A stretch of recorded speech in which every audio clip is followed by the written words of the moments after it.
CD.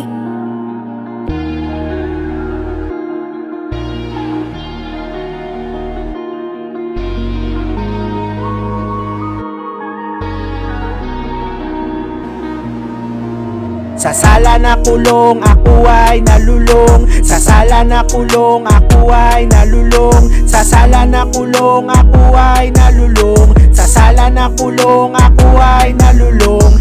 Hinanap ko yung tama sa mali, pero tabingi daming pinagsisihan na takot nang humingi. Madami na din tao na sa akin ay humindi. Kaibigan ko sila pero sila ay tumanggi na ako ay pagtanggol pag ang pangalan dumumi. Ang hirap ng umasa kaya ikaw ay pumirmi. Isa lang ang solusyon sa kakaibang sitwasyon. Kung hindi mo kinakaya, ikaw lang ay tumugon sa Diyos natin na Ama na lumikha sa lahat. Siya ay mapagmahal sa anak niya na tapat. Kaya kung ako sa'yo, lagi akong susunod sa kanyang mga utos at laging maglilingkod. Kaya kung ako sa'yo, lagi akong susunod sa kanyang mga utos at laging maglilingkod. Siya'y aking sasambahin at aking pupurihin. Hihingi ako ng tawad hanggang sa ako'y maging sa sala na kulong, ako ay nalulong. Pero yung niligtas at ikaw ay bumulong. Binago mo ako kaya kailangan sumunod.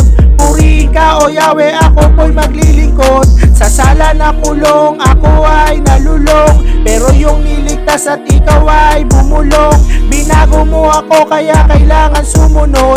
Purihin ka o Yahweh, ako po'y maglilingkod. Patawarin mo ako sa aking mga mali. Papangako ko sa'yo, ako ay magwawagi. Sa kasalanan ako ay hindi na magpapagapi. Para mga demonyo di na po ako maaapi.